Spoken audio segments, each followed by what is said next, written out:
Notacon.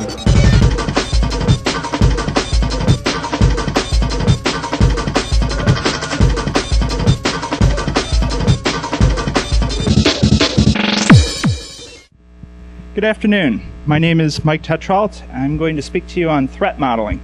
Originally, my presentation was going to consist of two parts, threat modeling and a demonstration of what happens if you don't mitigate the threats. Unfortunately, I managed to pretty much destroy the virtual machine that I had planned on using as a demonstration by using Retina against it and cranking it up just a little too hard. So instead, I'm going to be doing a little bit more expanded presentation on threat modeling and the threat modeling process.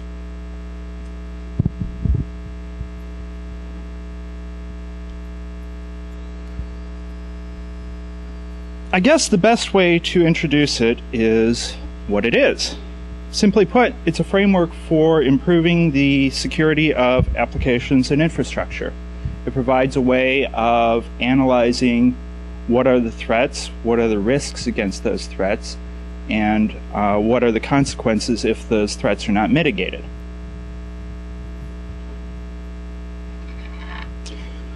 What it is not. What it is not is, it's not a silver bullet. It will not fix all of your security woes. It is not the holy grail of security.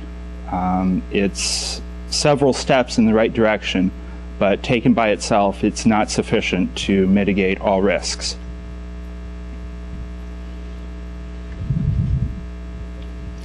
Traditionally, security has fallen to the backside after analysis and design have been done, and after code has already started, people start thinking to themselves, wow, maybe we should consider security of the application here. And by that point, it's either too late or too expensive to put it in for those things that do need to be mitigated. It's cost prohibitive. By doing it up front and by baking it in as part of the process, it makes it much easier to swallow rather than having the fire drill at the end, or worse, after it's already out and released and having a vulnerability put out on you.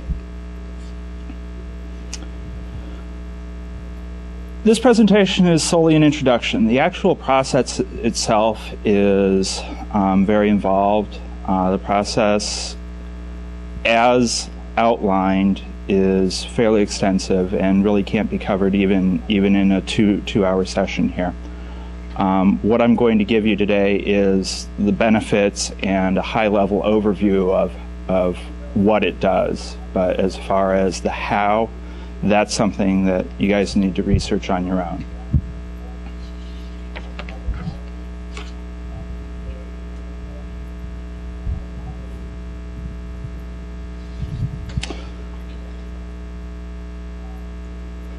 Let's talk a little bit about traditional security analysis, how it's done. The typical way is you have your annual rate of occurrence times your single loss expectancy brings about your annual loss expectancy. Basically, that's how often it'll happen, how much you will lose when it happens equals how much you will lose per year from it. Unfortunately, that doesn't take a lot of things into account. There are things that simply can't be quantified in that. Damage to reputation. If a financial services company has a online brokerage site that gets hacked, that's obviously going to be a lot more costly than the financial losses incurred and the regulatory penalties assigned for it. There's going to be a tremendous loss of consumer confidence in that company.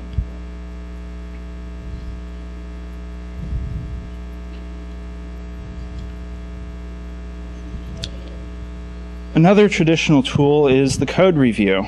I don't know how many of you guys are developers within the corporate realm, but those of you that are have almost undoubtedly been through the code review process for at least some of your code.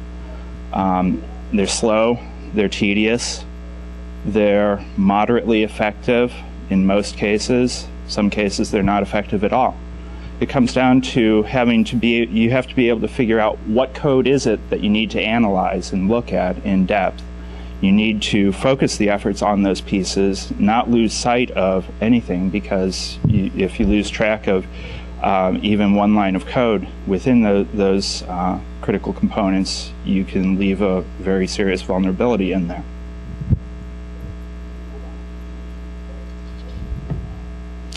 One example of why a code review is not an effective tool by itself is looking at an authentication mechanism.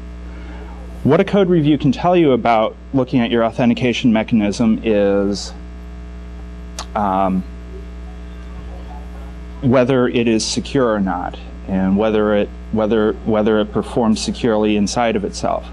What the code review cannot tell you, however, is whether the security level of that code, the authentication code, meets the needs of what the application has.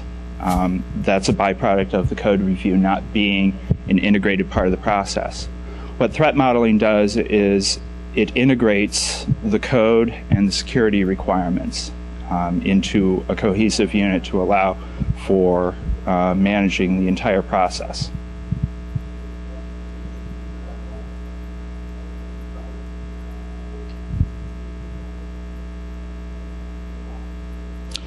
Another failing of the code review is that it's not really appropriate for infrastructure level code.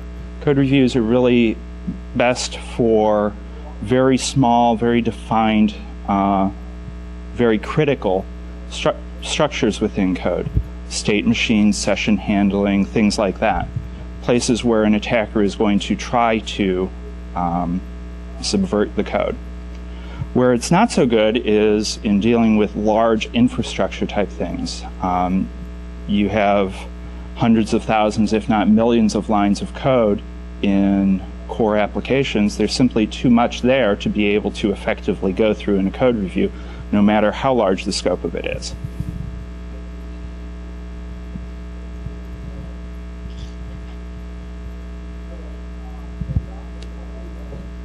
An example of this is looking at a session handler. A session handler has security requirements both within the context of an application and within the context of itself. In doing a code review, you're typically only going to be looking at it within the context of itself.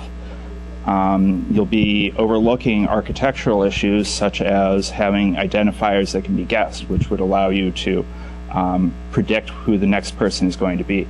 I believe it was the Guess Genes website had predictable identifiers, and basically people were able to view other people's information on them, and they ended up getting a very severe fine from the FTC, and they actually have ongoing monitoring of their internet operations.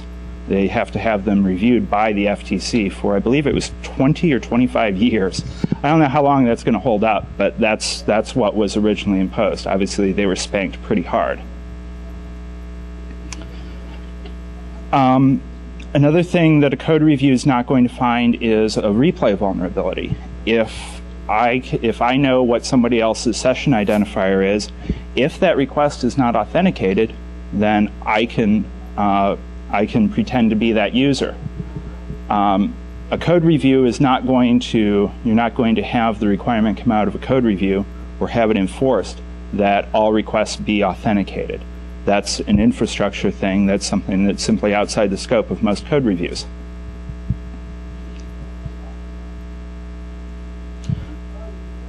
Another type of attack that would likely escape most code reviews is injection. Basically, by putting in arbitrary code to a session identifier, you can potentially, assuming it's not boundary checked, have expose a vulnerability within your database engine, for instance, if that's where your state session is kept.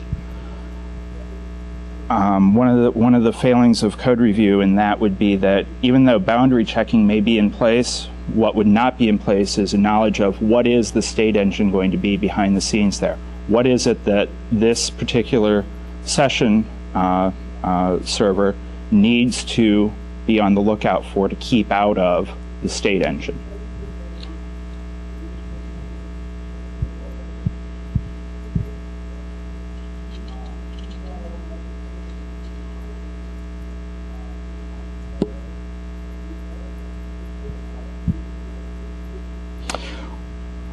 What code review tools can tell you is whether or not a string is being operated against without having the boundaries checked first. That's very simple for any of the automated code review tools out there to do. One of the things that's more difficult for them to do is to identify an overflow because a function is looping and copying into that string. If that string length is a fixed length, I'm not aware of any code review tools out there that will automatically catch that. Classic buffer overflow in action right there.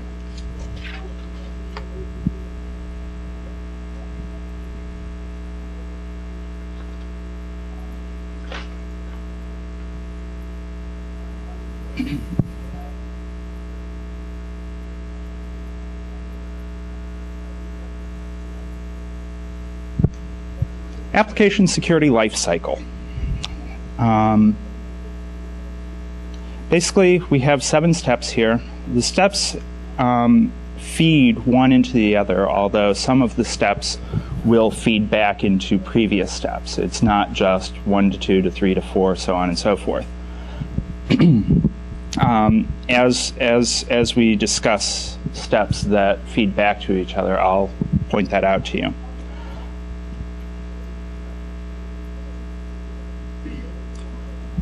Beginning with gathering requirements, that's where the security work of an application needs to begin, is at the very upfront stages.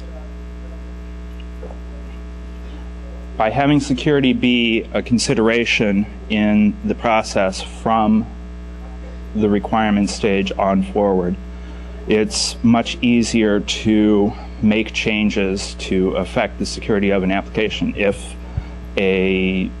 If something is found to be unsecure, or if it's not secure enough, it's very easy to make a change at this stage of a project to increase or change the security to a level that it needs to be. Once you're into implementation and deployment, obviously the cost is much, much higher.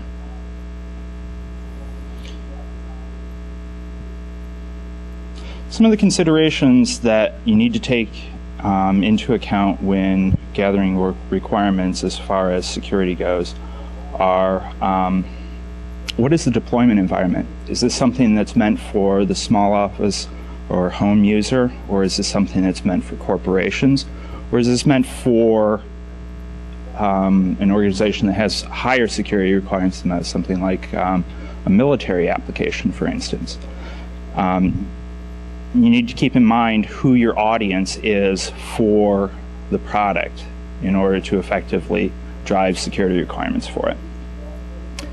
Customer expectations. Customer expectations are also very important as well. If it's a product that's being pitched as a security product, you better have your product secure. If the app is responsible for critical business infrastructure, obviously, if your application is going to be put into, is serving a need that is a critical underpinning of a business operation, it's going to be one of the first places that hackers are going to go after.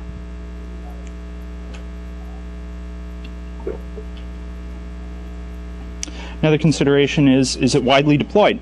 Is this something that only a few thousand people would have use for, or is this something that's going to be the next Microsoft Word? If it's something that everybody's going to be using, what type of files do you use? Are the files that you use within the application generally regarded as secure, like JPEG files? I'm sure most of us are aware of the GDI vulnerability in the JPEG handling.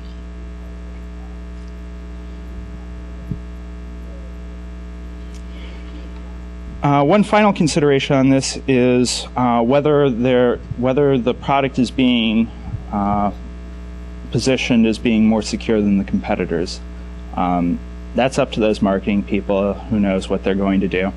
But if they do start saying that, you better make sure that it is more secure. And in order to do that, you have to get the security baked in up front.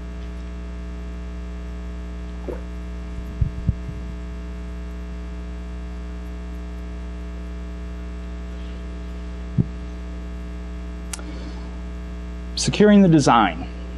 During the design stage, you start taking the requirements and putting them to paper, coming up with what is the final product going to look like. What is it going to look like? What does it need to do? Security should be a consideration there too. Your design must incorporate security concerns, otherwise, again, you're going to be scrambling at the end to try to backfill it.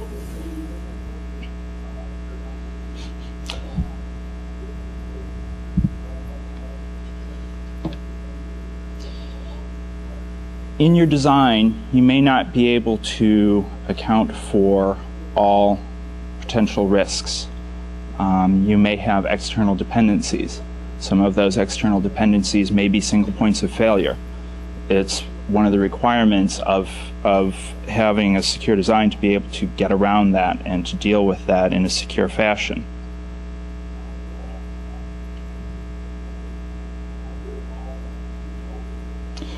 One of the things that you need to get into the developers' minds as you start doing your design is that the only consideration is not scalability versus performance. Security is something that needs to be considered in there as well.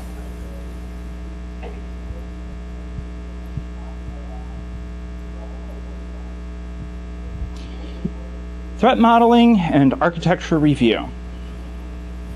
Threat modeling can begin in earnest, the actual process of it, once your product is feature complete. Once you know what it is that the product is going to do, you can begin driving out how the security is put into that.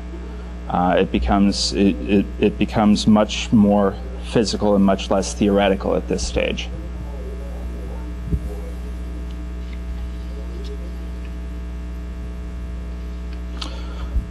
One of the critical components of doing the threat modeling at this stage is knowing what your inputs and outputs are. What are the ways, what are the entry points to the application? What are the exit points? And also the transfer points within the application as well. If you have a distributed architecture of, let's say you've got a 3-tier system, you don't just need to be concerned about what's going on tier 1. You need to be concerned about the entries to tiers 1, 2, and 3.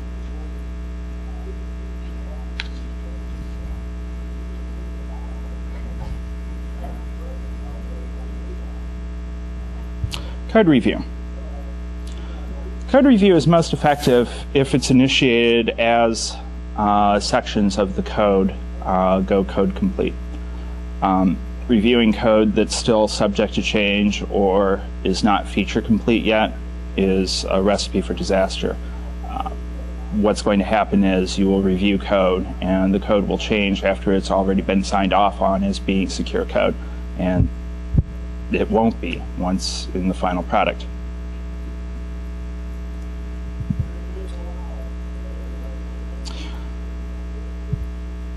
One of the advantages of using threat modeling in the process is that it allows you to analyze the overall architecture of an application and come up with what are the critical pieces that need to have the low-level analysis done with them. Where are the efforts as far as doing a code review best spent?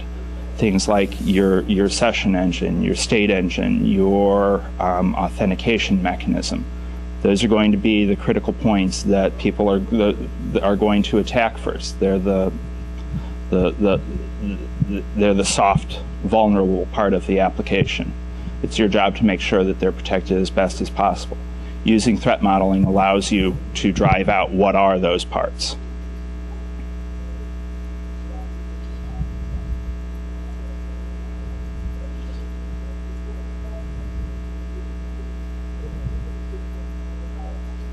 Penetration testing.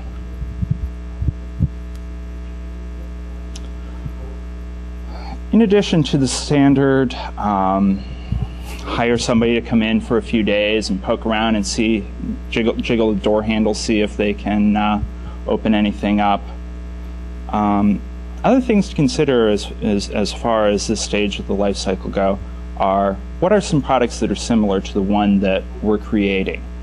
Have those products had vulnerabilities found within them? If so, are we at risk for those same vulnerabilities as well? Another thing to think about is third-party libraries that your application may use. If those third-party libraries are vulnerable, then your application is vulnerable too.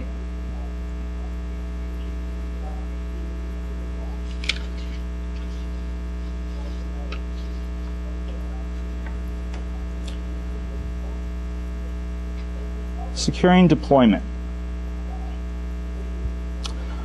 One of the trade-offs that developers need to, and project teams in general, need to face within the dev cycle is what's the most appropriate way of securing an application.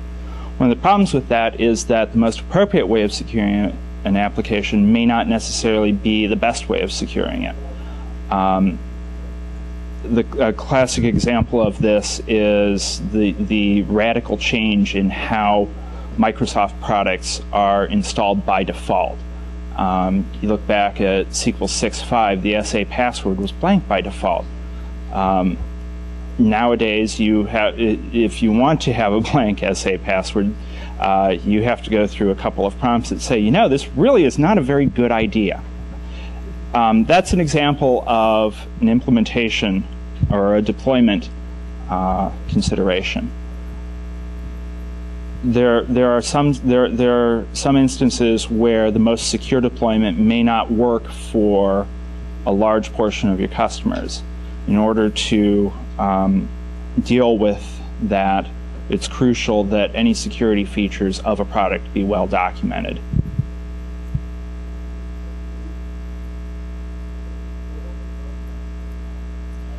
Integrating feedback into the life cycle. Once a product has been released, obviously you're going to be receiving feedback, both from customers saying, I wish it would, to customers saying it really shouldn't, to anyone and everyone saying, this is actually a pretty big risk here.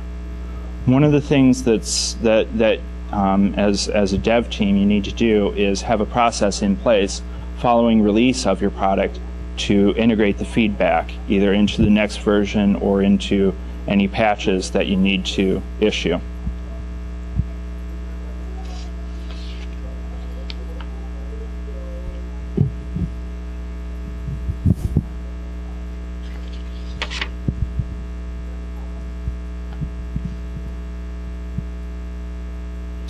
You have four primary roles that are involved in application security. The first role that I'm going to discuss here is the architects. They are the ones that design the foundation of the system. Obviously, given that they're the ones that are creating the blueprints for an application, having their involvement with security practices is very important. By having them involved, you can head off a lot of risks and a lot of headaches that you may run into later on.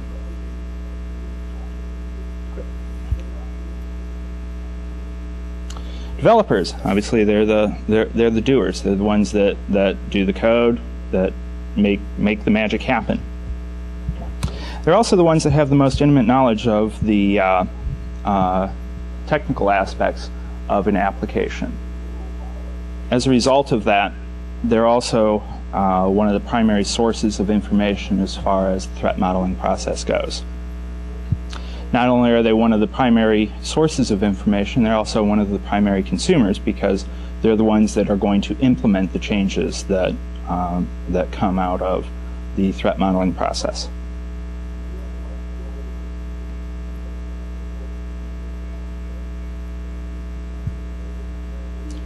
Testers. Most organizations that I've had experience in, testers have been fairly isolated from the development process. If involved at all, they've been involved very far on the backside after everything is code complete. That's not the best way of driving out security.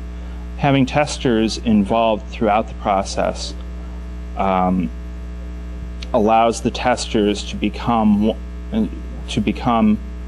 a questioner as far as the application and the infrastructure of that application goes.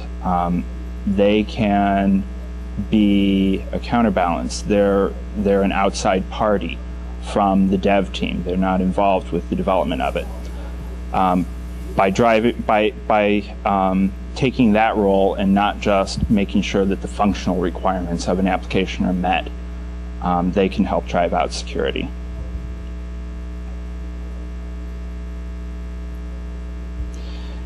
Management's critical in application security. They're the ones who have to answer the question of how much money can we spend and how much time can we take in making our application or product secure. One of their responsibilities is demonstrating the return on investment for any of the security work. They're the ones that are ultimately accountable for the security of the application.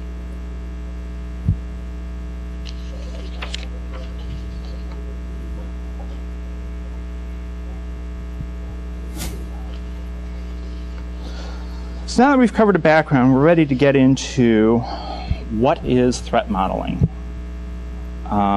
There are three main parts to it: understanding the adversary's view, characterizing the security of the system, and determining the threats to that system.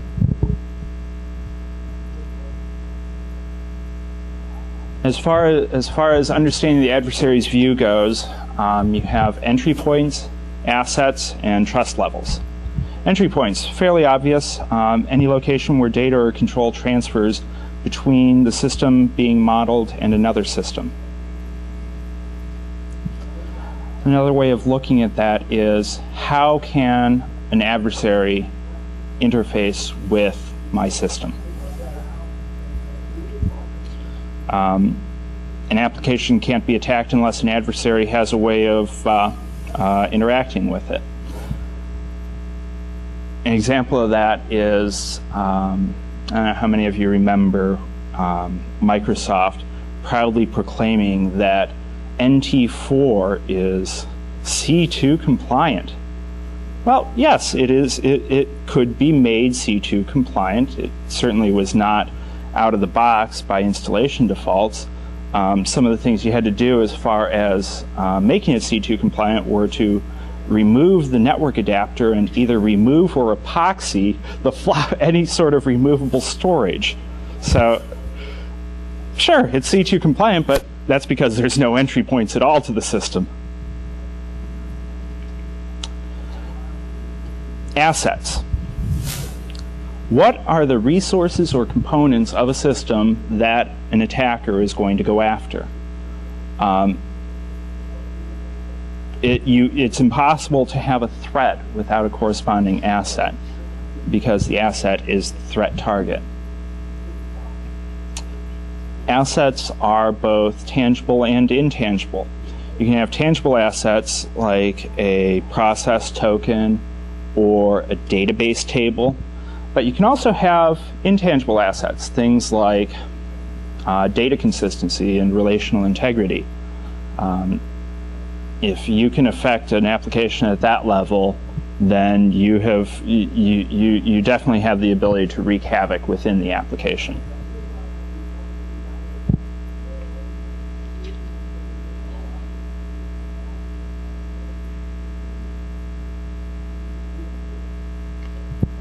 Defining use scenarios. I don't know how many of you guys are familiar with UML and use cases and all of that good stuff. Threat modeling takes use cases into account and uses them as an input to the process.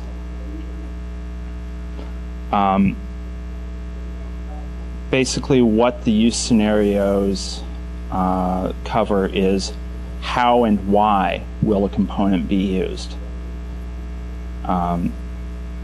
It's one of the things to think about in that is also, in addition to how and why it will be used, is how will it not be used and how should it not be used.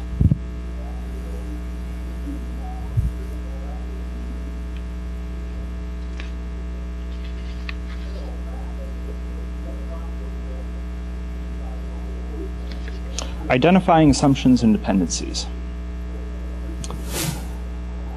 The dev team is responsible for collecting information about things like external dependencies, implementation assumptions, security notes, any sort of information, security-related information for third-party components that are used as part of the application.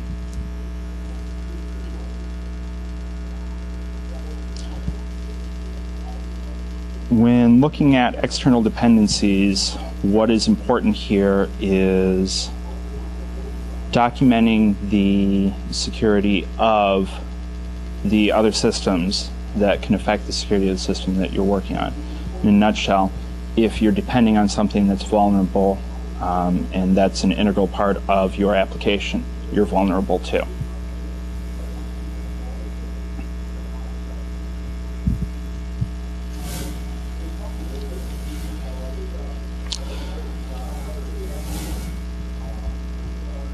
Implementation assumptions are important to gather as part of this because they are what developers keep in mind as far as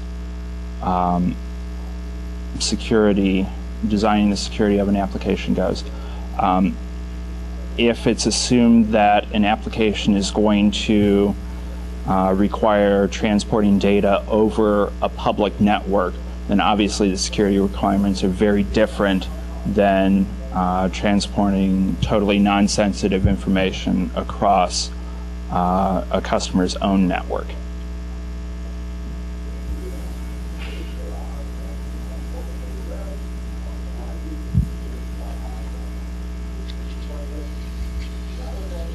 Modeling the system. Modeling the system is where you get Visio out and start cranking out things like data flow diagrams, visual representations of how the system processes data, what your process boundaries are, what the different components are, and how they talk with each other. Having a clear, documented understanding of how does this application interact not only with other applications but within itself is critical to maintain the security, because if you don't have a firm grasp of what an application does, it's possible that it's doing something you're not aware of and are not taking into consideration in mitigating risk.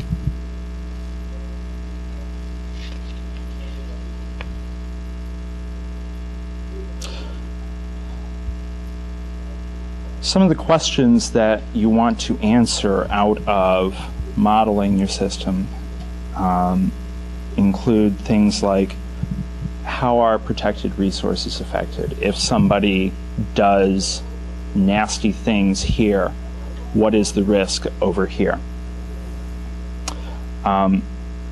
Where could an external entity manipulate an asset? How deeply can somebody reach into the system?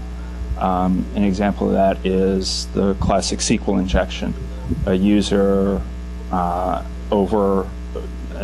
from a remote internet user is reaching not only to your web server but into your database server.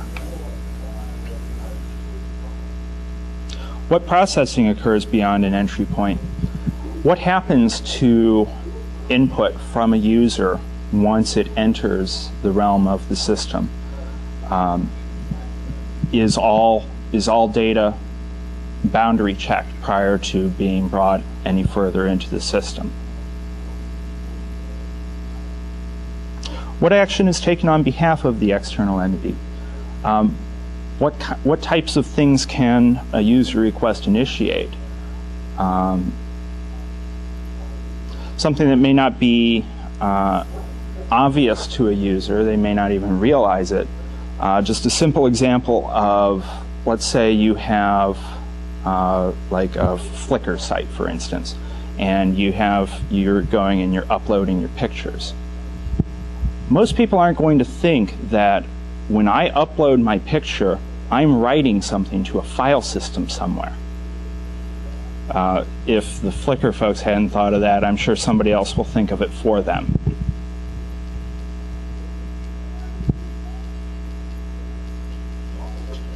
One final question to answer as far as modeling the system is, what transformation is performed on the data supplied?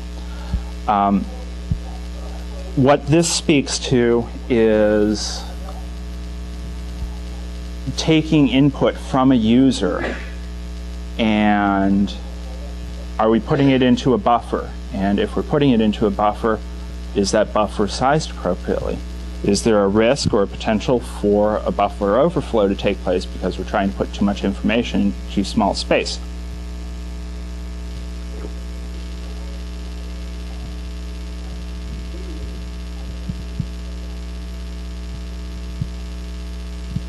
Identifying threats.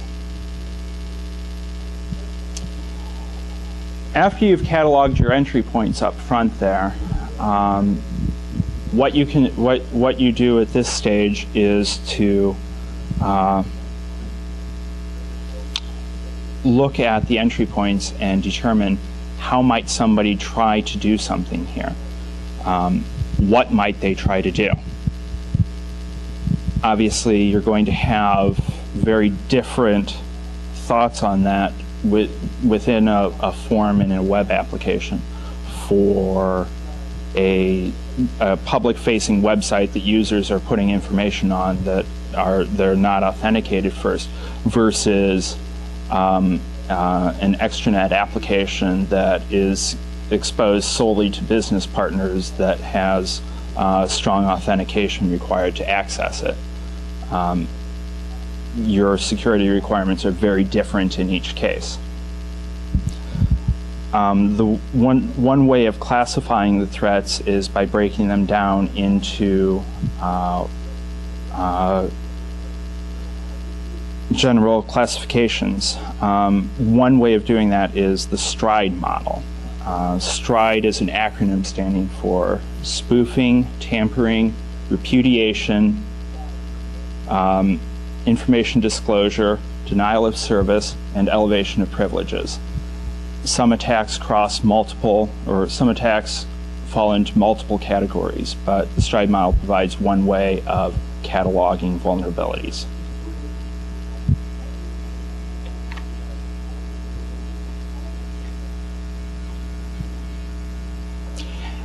After you've identified threats through the threat modeling process, you can begin to analyze them to see what needs to be done to mitigate them, whether it should be done, and what are the risks if it's not done. Threat modeling provides you a means of quantifying in a very firm way what are the risks and what can happen. One of the underlying thoughts of threat modeling is that things follow one another. It's impossible to have a threat without an asset. So therefore, threats and assets are linked. And in fact, within threat modeling, you use numerical identifiers to link them to one another.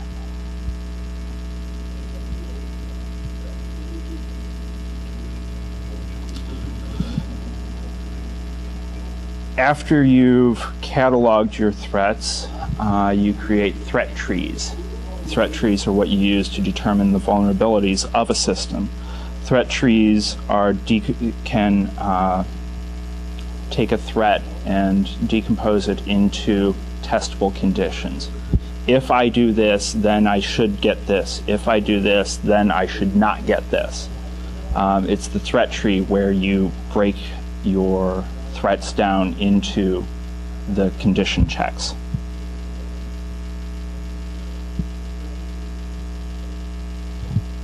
Threats within threat modeling are classified by an acronym called DREAD. Damage potential, reproducibility, exploitability, affected users, and I'm going to have to cheat here, discoverability. Basically, by looking at each of those 5 pieces of information and assigning a value to it, typically low, medium, and high, what it gives is the ability to determine what is the risk of this threat. And if this threat is not mitigated, what happens? What's the exposure? An unmitigated threat is what becomes a vulnerability.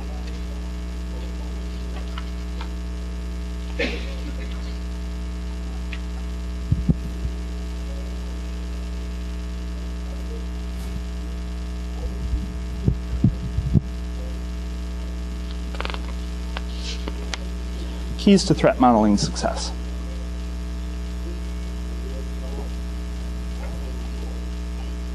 There are a number of recommended best practices as far as threat modeling goes. One of the most universal ones is start the process early. Threat modeling relies on gathering information and pulling it together. If you are gathering that information all along in the process, it's a lot easier than scrambling to find it and hoping you didn't miss anything. By doing it early and continuously, you lessen the chances of overlooking any critical pieces of information.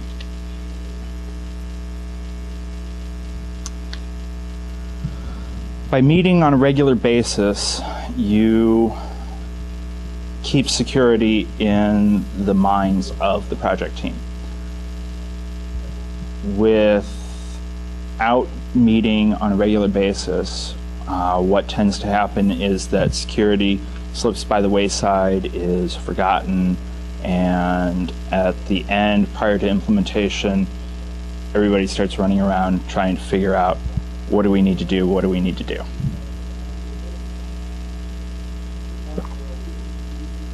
By meeting regularly throughout the development process, you can hopefully bypass that last-minute fire drill.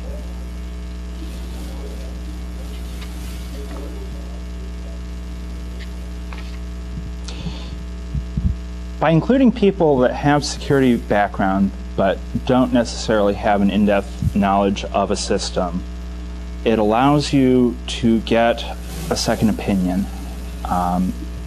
They don't have, they're not so close to the situation that they're able to overlook things that,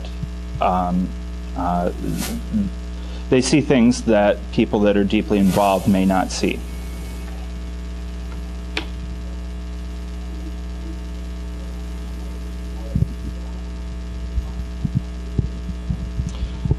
Documenting offline is something that's important. Threat models for complex application can reach into the hundreds of pages and have dozens of diagrams and drawings. It's not really an efficient use of anyone's time to be sitting in a meeting creating Visio drawings to insert into the threat model.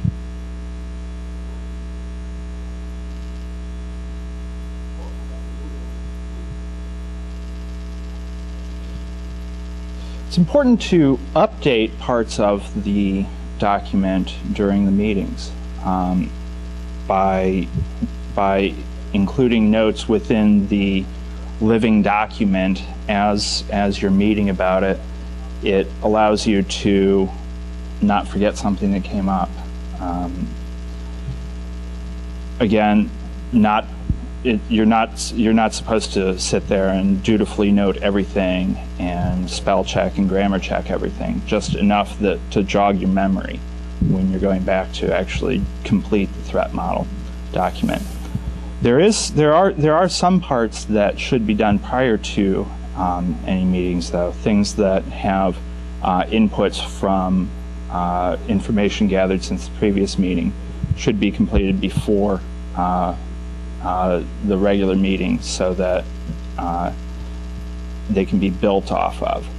One of the things that threat modeling requires is building layer upon layer upon layer upon layer. You start with what are the risks, and you take it from there.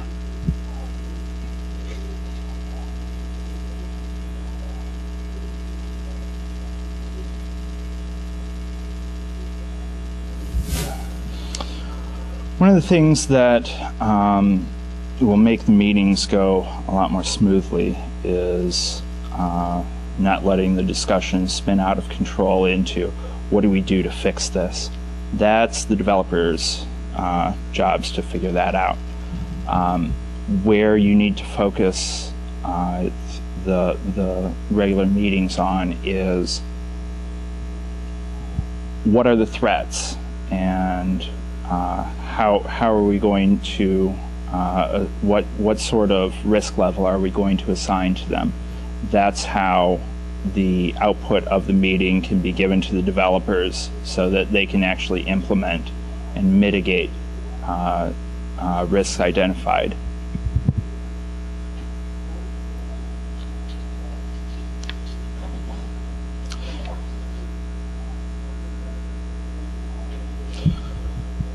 One of the important things is to keep in mind is who the audience for the threat model is. Managers need to be able to review a threat model document and be able to understand that this system is secure, and that if there are risks present in the system, what are those risks and what is the exposure of those risks. Testers need to be able to understand it so that they can construct the tests necessary to do the condition checks to make sure that this vulnerability is indeed mitigated. Security review teams need to be able to understand the document to the point that they can say, yes, this application is secure, or yes, this application is secure, but there are risks present, and here are those risks. Threat modeling is not about closing off any risks present in an application. It's about cataloging and mitigating those that need to be mitigated.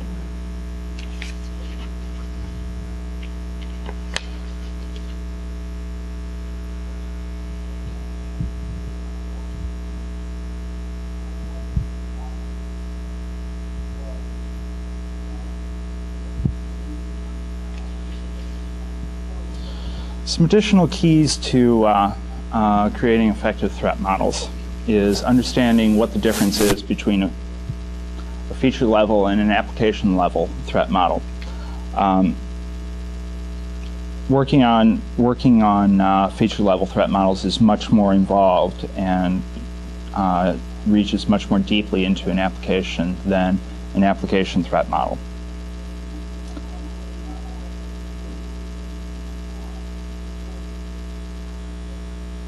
Feature-level threat models are useful in cases where you need to pay special attention to what are the risks of this.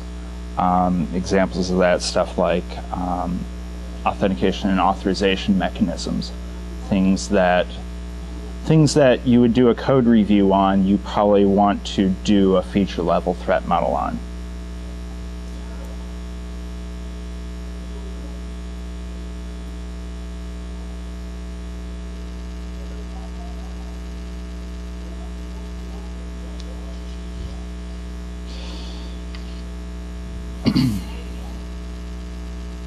Choosing the appropriate level for the threat model for an application. In a perfect world, the threat model would be as granular as necessary to mitigate any and all risk to an application. Obviously, we don't have all the time in the world to devote to security for our applications, so you need to make trade-offs.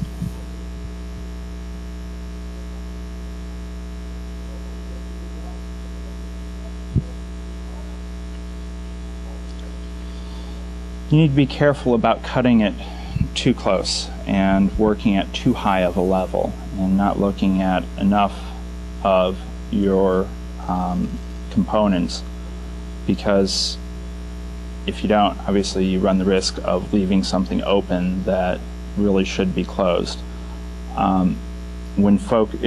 If you have minimal time to focus on security, you want to focus that security on your input points. What are the entry points to an application? Whether it's a web application that has forms that take form posts, you want to do your boundary checking on the inputs from that. If you have more time, great, start digging deeper.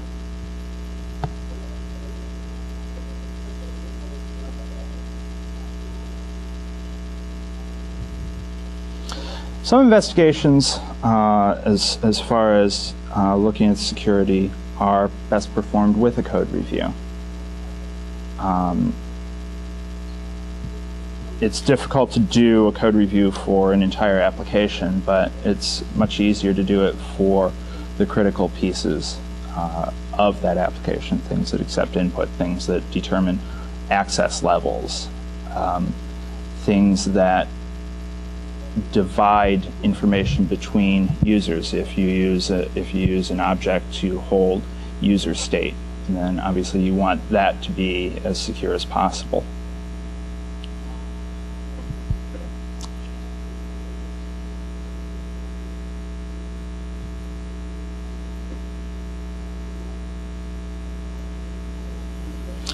Where a code review is useful as well is in analyzing very complex pieces of code where it's possible that a developer overlooked something that needs to be in there.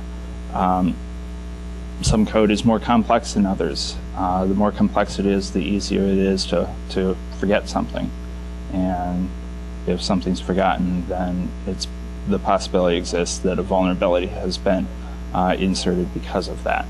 By doing a thorough code review of those complex sections of code, it allows you to mitigate that risk.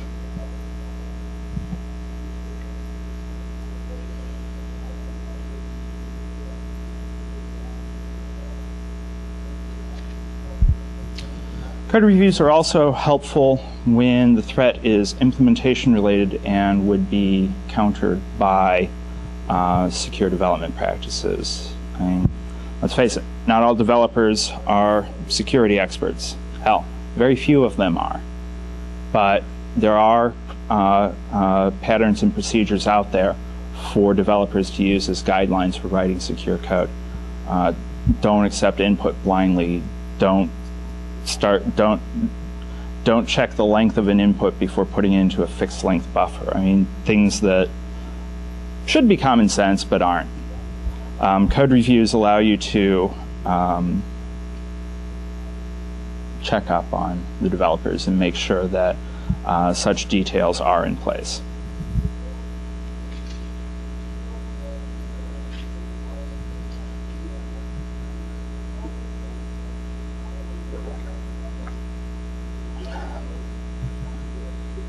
Security pushes. Most of you guys probably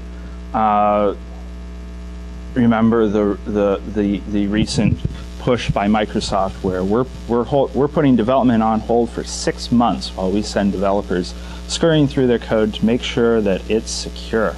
We mean it this time. If the application's threat model is at a very high level,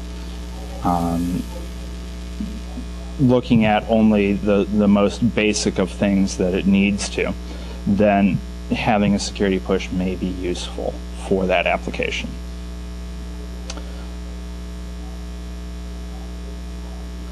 In doing so, investigation of security of the application should be put off until such time that the code is feature and code complete. Basically, the code is frozen. Okay, let's take a look at it. This is not the time to be making any sort of bug fixes or feature changes. Focus solely on security.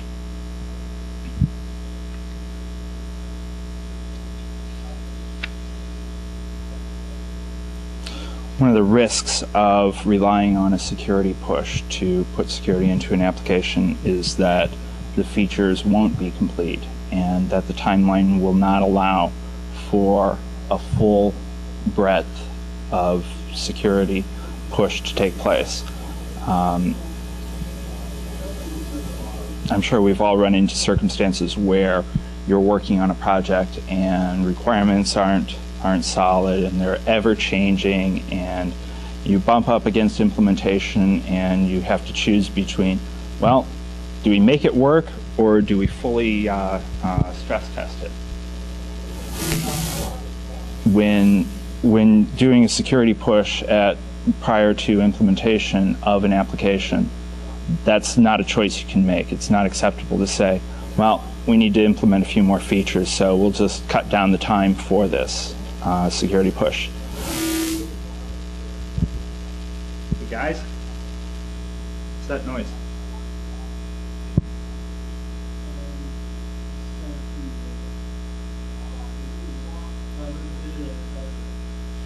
It's just a little noise every now and then, but it seems to be getting more frequent.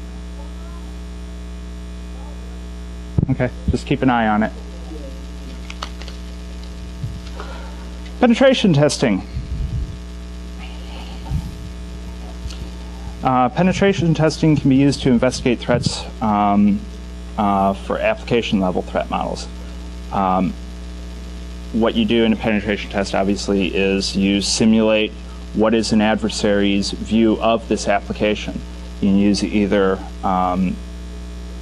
you have two approaches you can use to penetration testing. Either you can give the pen testers full access to the system's documentation and architecture so that they have a lot more knowledge than an average tester would, or you can just turn them loose on it black box.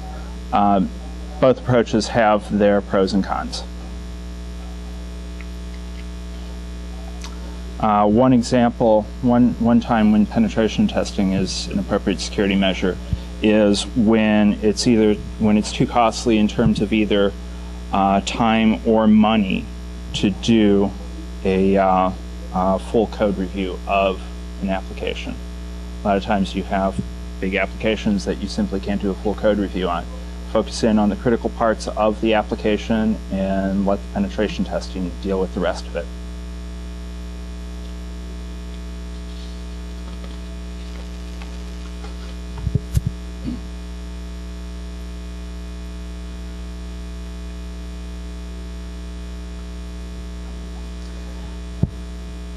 When you have to make trade-offs between what features are incorporated in the threat model, you want to focus in on your critical pieces. Critical pieces include sections of your application that handle access control. What is a user allowed to do and what are they not allowed to do? Obviously, if somebody can attack your access control mechanism, they can either impersonate another user or impersonate a system administrator. Auditing and logging. Having solid auditing and logging is critical to calling an application secure. If a user can maliciously attack an application, or if they are able to jiggle the handles on the doors to see if they're unlocked without being logged and audited, that's going to be a problem.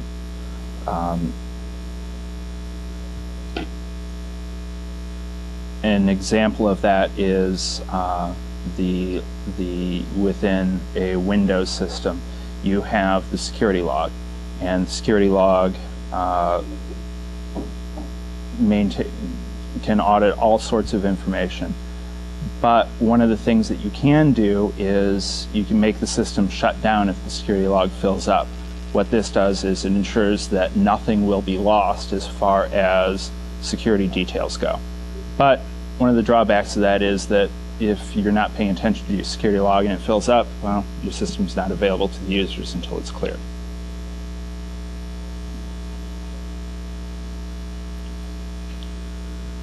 Authentication. you need to provide strong identification of the users. If there's any holes at all within the authentication mechanism, the entire application is vulnerable.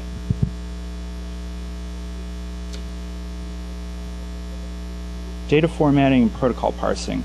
What this covers is what is it that handles input from the users or from the network, and do the components that handle those parts of the application have the security put into them to meet the challenge of dealing with that input. Is it secure, or could somebody put in 1025 characters into what was designed as a 1K buffer?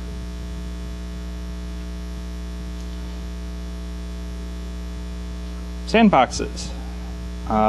If an application uses a sandbox of any kind, assumption number one is that anything going on in the sandbox is deemed unsecure. Assumption number two, and the one that you need to test and be indubitable of, is that anything going on in the sandbox cannot escape the sandbox. Classic example of that is Microsoft's JVM. Back when they first came out with it, it seemed as if every 2 weeks they were coming up with some new way of breaking out of the sandbox that the JVM provided.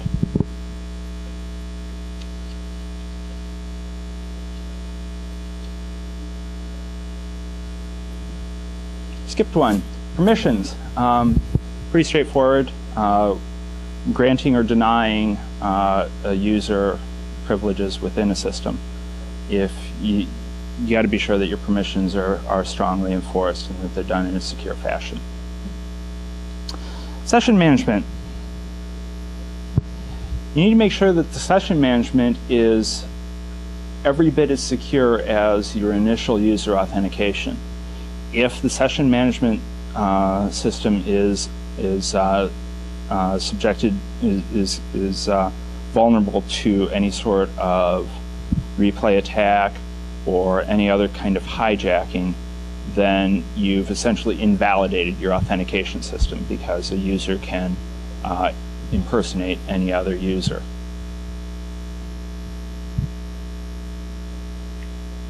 State machines.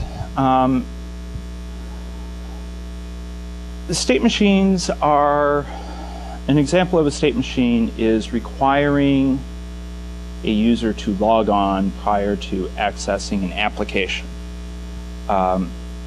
If your state machine is vulnerable and subject to manipulation, the example that I gave, you could access the application without having first logged on to the system. Obviously, state machine is something that you need to be sure is secure.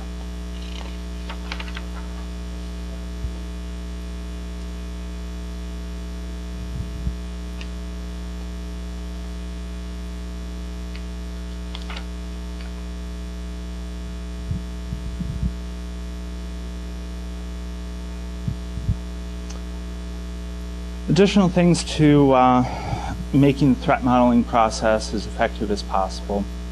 Clearly defining roles and responsibilities. This is important on two fronts. By ensuring that the roles and responsibilities are clearly defined, you eliminate any potential of turf wars between this is my job, and having unproductive efforts because of that. What you also eliminate is the risk that things will be done multiple times by different people to different standards. By having the roles and responsibilities clearly outlined, it provides the structure necessary to carry it out effectively.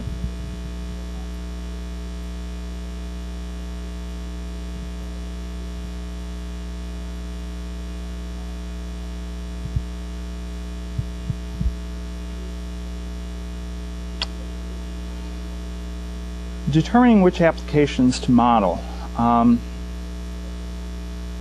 Threat modeling is a good tool, but not all applications need to have threat modeling applied to them. Small internal applications that deal with no sensitive information and not part of a business critical infrastructure, that's not something that you necessarily need to put the full security process to. Anything that deals with the public or has remote anonymous users or encompasses functionality that is business critical, those are the things that you need to look at and that you need to ensure that the security is very strong on.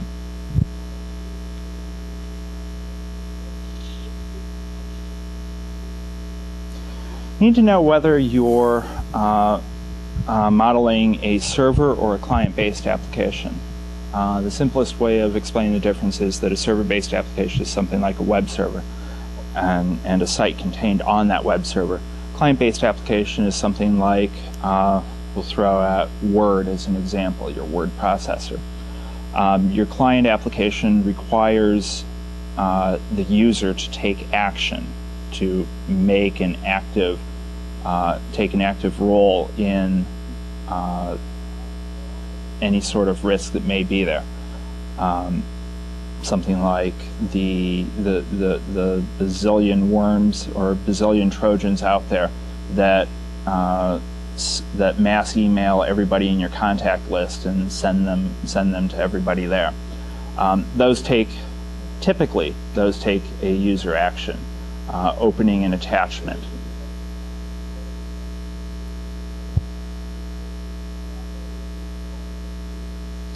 One of the things to consider in looking at a client-based threat model is that there are some things that users can, and unfortunately will, do that make things inherently unsecure.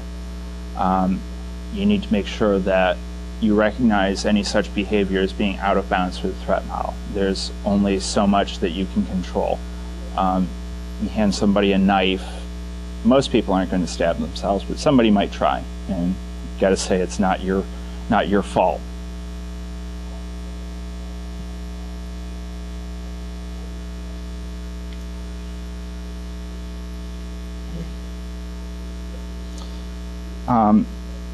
Even if you are dealing with client-based things, you can't protect users from their own actions. But by the same token, you do have a responsibility to protect users from the actions of others. An example would be the Office document macro viruses that were all the rage a couple of years ago. They operated, they were successful because when a user opened a document, arbitrary code was executed. To mitigate that vulnerability, what Microsoft did was create trust levels as far as code goes, and if a document has a macro in it, you will be warned, hey, this document has a macro, do you really want to execute this? Unfortunately, some users think that's okay, but that's one case where the risk was addressed. Basically, the client app was doing something that it shouldn't have been allowed to do.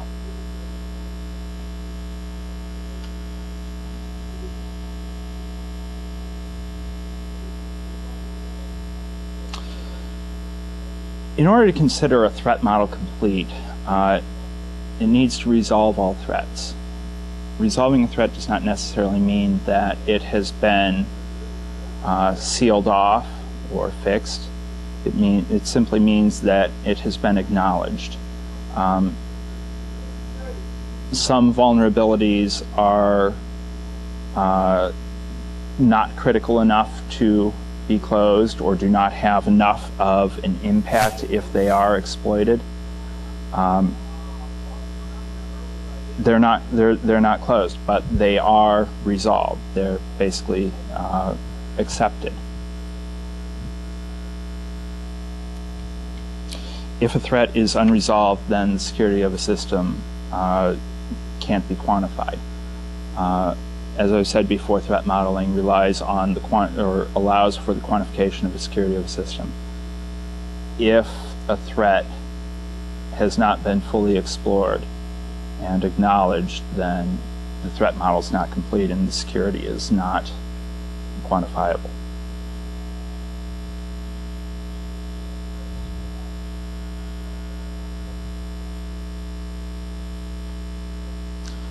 Reviewing the threat model. A threat model, like anything else, is best accepted once it's been reviewed by peers. Having co-workers or other people involved in your industry review the threat model allows you to take their comments into consideration and use that for further refining the model itself.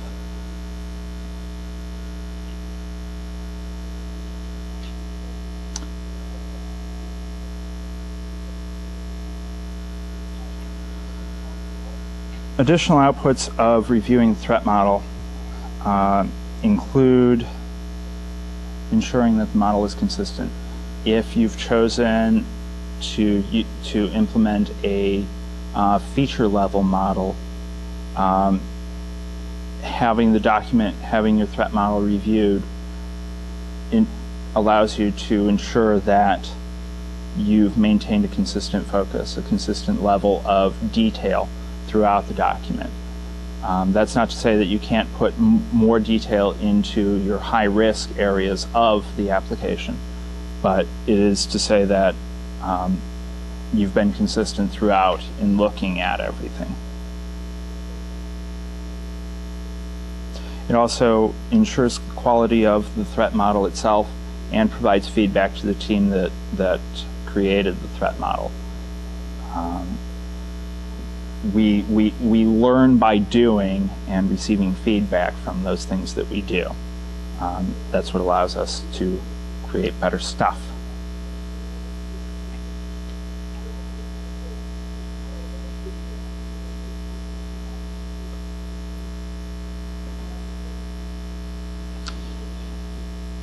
Anytime that functionality is added, changed, or removed, you need to go back and revisit your threat model.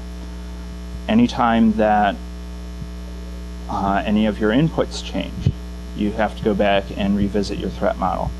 A threat model is not a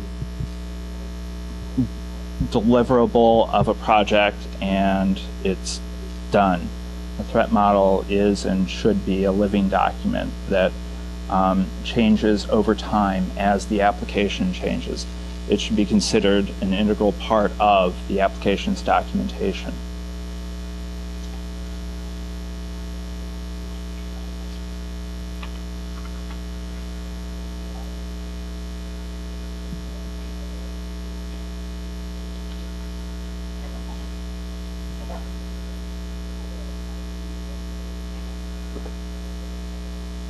How to make it work? Well, you got some practical considerations to take into account. You need to plan, document, schedule, and determine. Planning means dedicating time to the threat modeling process in the project's life cycle. Just like any other task within a project, threat modeling is something that needs to have time allocated to it, time and resources allocated to it as part of the project plan.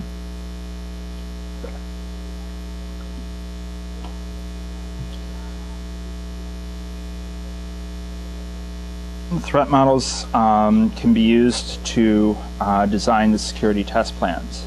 That's where the testers, that's where the output of the threat modeling team is used by the testers to create the condition checks to make sure that any risks that were mitigated as part of the security review have in fact been mitigated in the final product.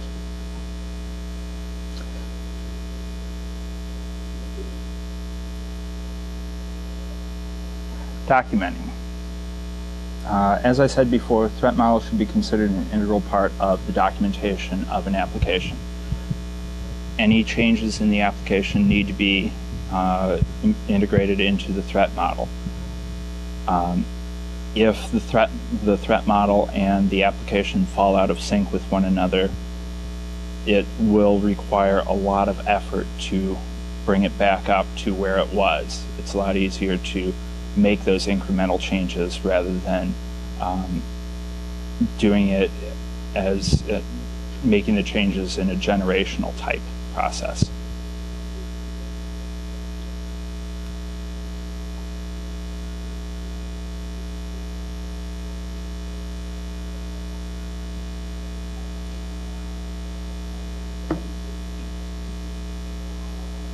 Scheduling.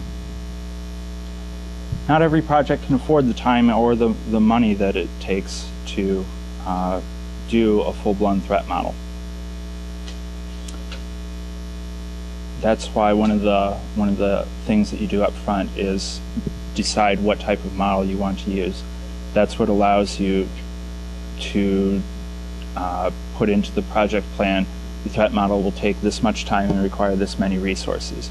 By focusing on solely the high-risk points of the application, you cut down on the time and money involved in scheduling the threat modeling within the project plan.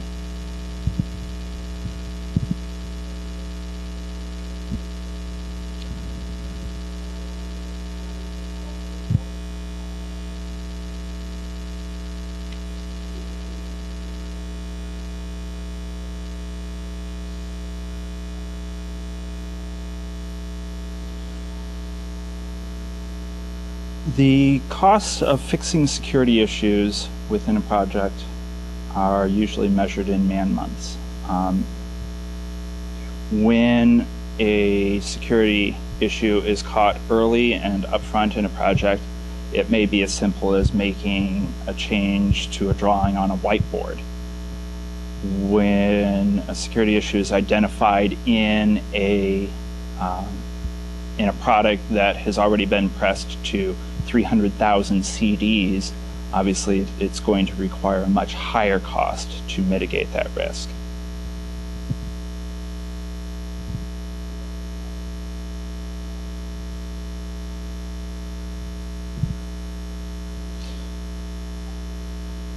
Some of the things that need to be considered as far as costs of implementing a security fix go, assuming you're doing it late in your development cycle because security work hasn't been done throughout the process.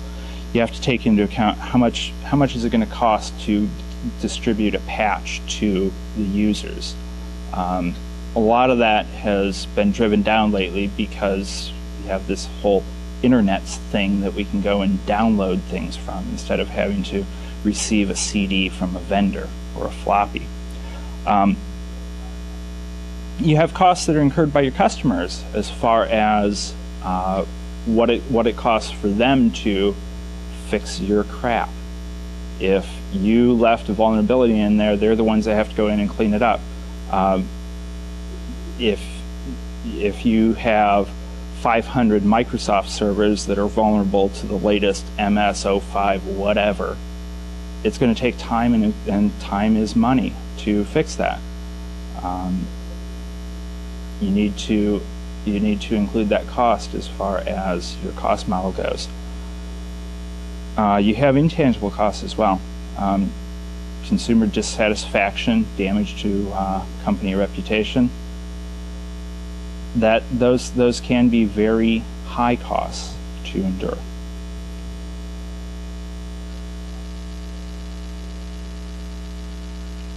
Revisiting the threat model. I said before that the threat model needs to change as the application changes. Some things that are critical to include in a threat model aren't necessarily going to be known until you reach your implementation. after you've encountered those things, they need to be brought back into the threat model. They need to be incorporated into it.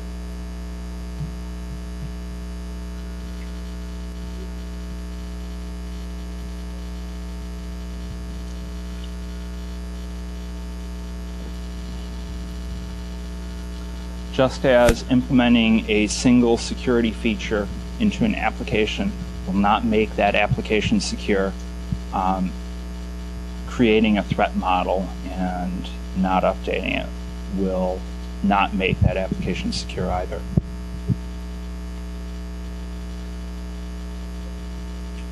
Once you enter into the maintenance phase of an application, it becomes especially important to impress upon the development and the support teams that it's very important to update the threat model. Anybody who's worked development before knows the mentality difference between project-focused development and application support.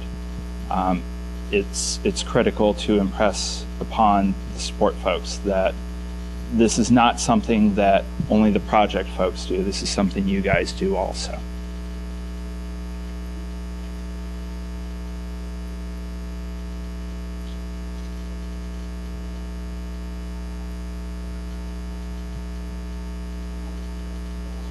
You can go out and buy help on securing an application or infrastructure or whatever it is you're working on. Typically, vendors can provide you with either a code review or penetration testing, or both.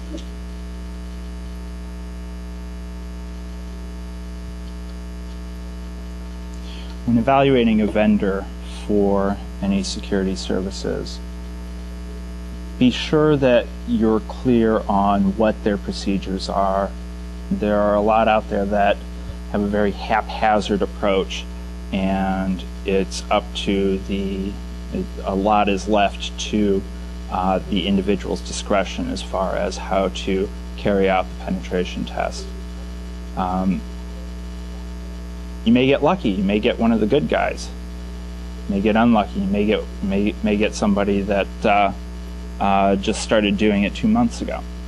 By working with a vendor who has procedures in place, it ensures consistency across any of the folks that will be dealing with your application.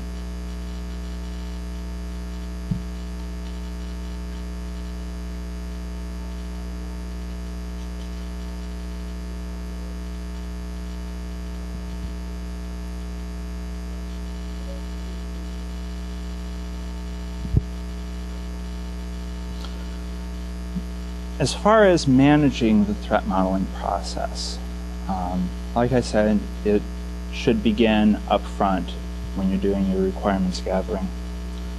As you move through your application life cycle, the work effort involved in threat modeling and also the importance of it increase.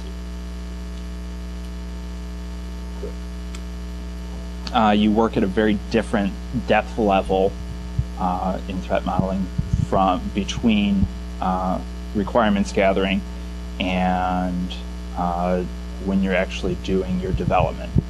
The inputs to the threat model are very different. They come from very different people.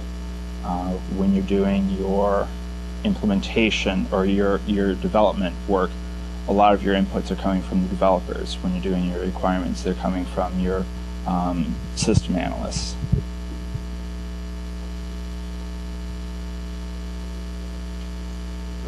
Large initiatives will require a different approach.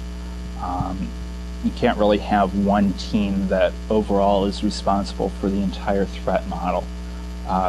Just like large projects are divided into sub-projects or work areas or what have you, so too should the threat model be divided between them. This is easily accomplished because the threat model focuses on what are the inputs and what are the outputs of the application being modeled. So just because the modeling is being done by different teams doesn't mean that it's any less secure.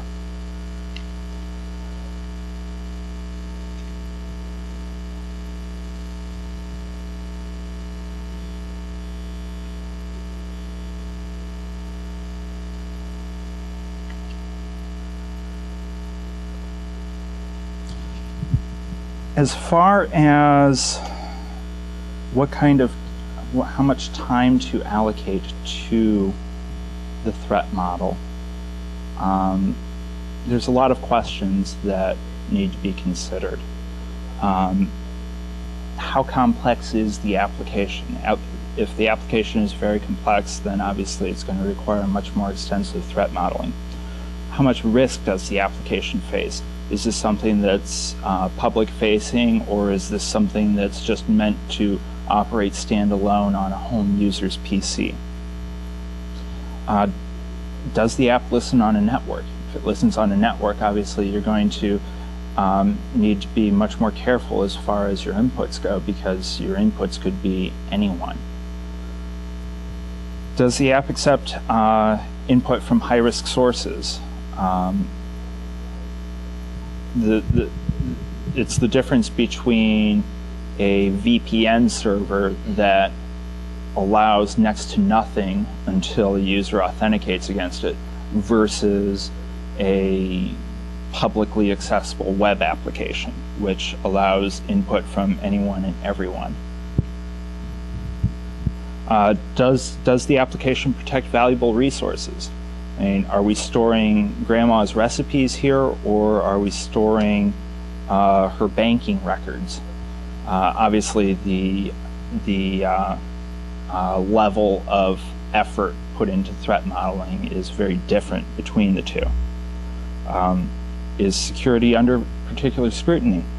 Has the application's competitors have they had vulnerabilities found within their system? If they have, obviously you want to make sure that you're not vulnerable to those same things, and people will be looking for it.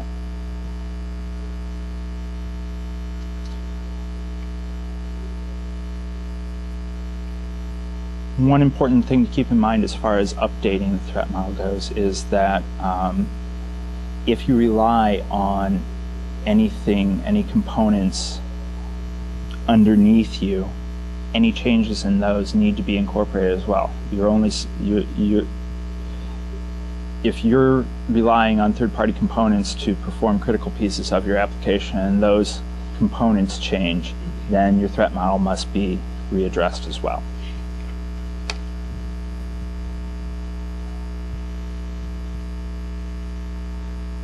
I'd like to leave you with a couple of final thoughts here. Security of an application cannot be identified, cannot be understood or validated unless quantified in a threat model document. Parenthetical note should be in there in a completed threat model document. Every legitimate security feature counters one or more threats to the system.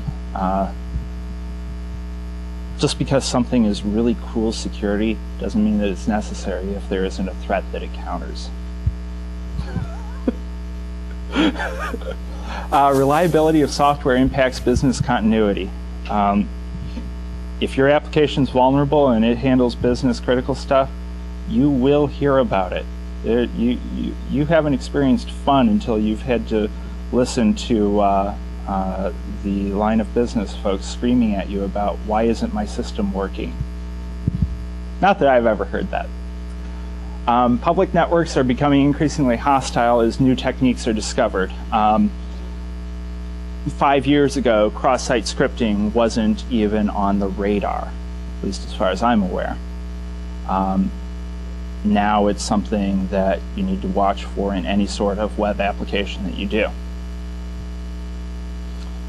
Any level of security analysis is better than none at all. Even if you're simply eyeballing your application and asking the questions, is this doing what it needs to do? Is this ensuring that things that shouldn't happen are not allowed to happen? That's better than doing nothing at all.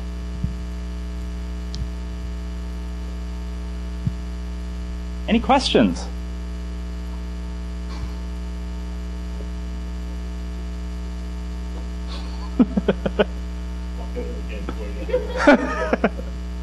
Any legitimate questions?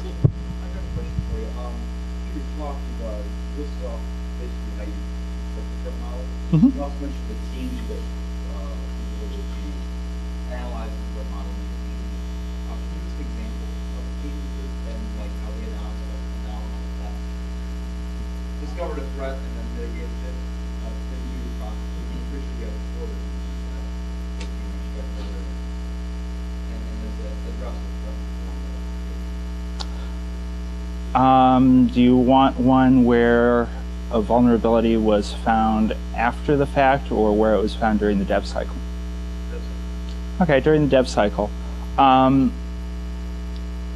Let's say we're in user acceptance testing and users are loose on the system, and just to try to break it, they're doing all sorts of stupid things like putting in their name in the zip code field. And wow, this is doing something it shouldn't do.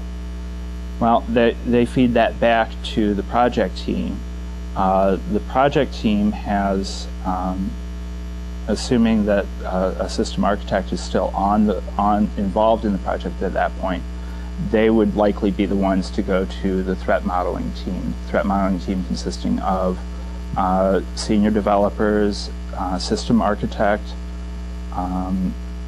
assuming the organization has any sort of a security team in place, obviously there would be representation from that team. They would go to the threat modeling team and assess, okay, we found a threat here. We have a field that accepts input that it shouldn't. What can you do with that? What can you access with that? What is the risk of it being exploited?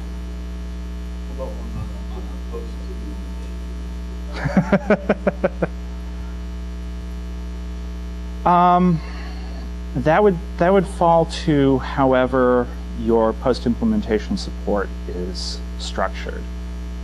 At that point, the project team doesn't really exist anymore, assuming it's not immediately post-implementation.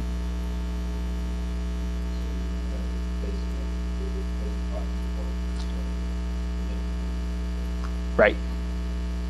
Well, obviously they need to assess the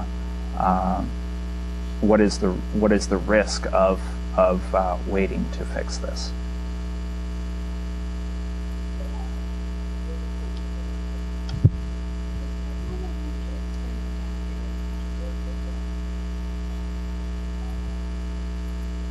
I'll ask a question back.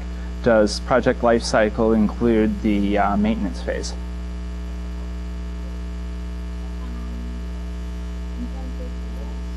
Okay.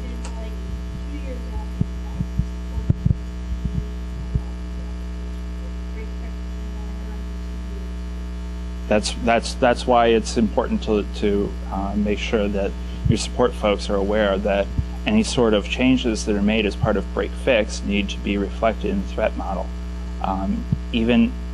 especially if those changes have anything to do with entry points to an application. There is no threat model team. At that point, the threat model document is already in place, and it's simply a matter of making changes to that document.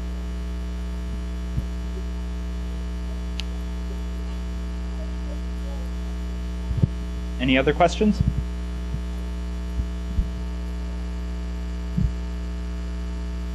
Thank you very much.